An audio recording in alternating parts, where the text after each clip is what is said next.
Здравейте! Аз съм Борис, на 10 години съм и съм от морската столица, град Варна. Това е моят рокерски канал, в който ще свирим, ще се учим и най-вече ще се забавляваме.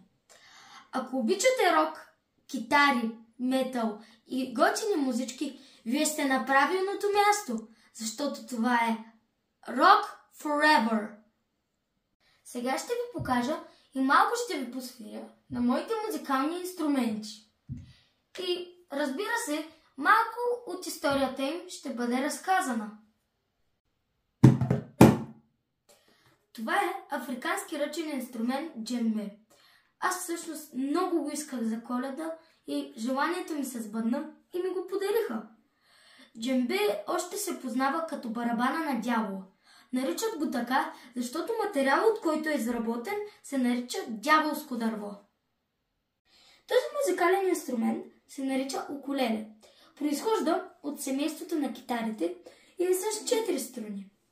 Символ е на хавайската култура и в превод означава скачаща бълха, заради бързината на пръстите, с които се движиш по струните. Мисля в някой друго видео да ви свиря риф и да ви науча. Тези барабанни палки са ми от така известното рок кафе в Мюнхен. Барабаните са най-стария ритмичен инструмент в света, на повече от 6000 години.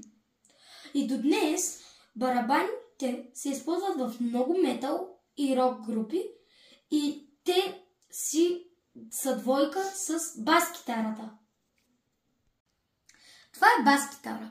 Инструмент модерен с 4 струни. Той е изобретен от Лео Фендер. Преди години бас-линиите са се изпълнявали от контрабас, но той е бил много голям и тежък и е бил труден за пренасяне. Затова са измислили по-малък вариант – бас-китара. Тя ръководи ритъма и е с дълбоки и пулсиращи звуци. Сега ще ви свиря един малък риф, наречен Smoke on the Water, на така известната банда Deep Purple.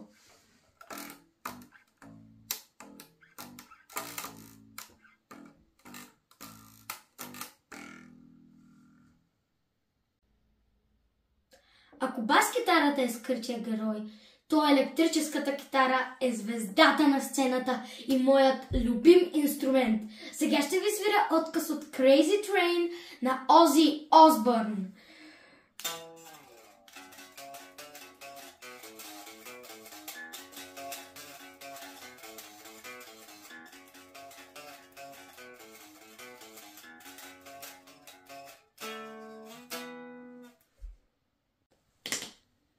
А сега се оттеглям за творчески размисъл и репетиции, за да правя по-хубави и по-хубави видеа за вас.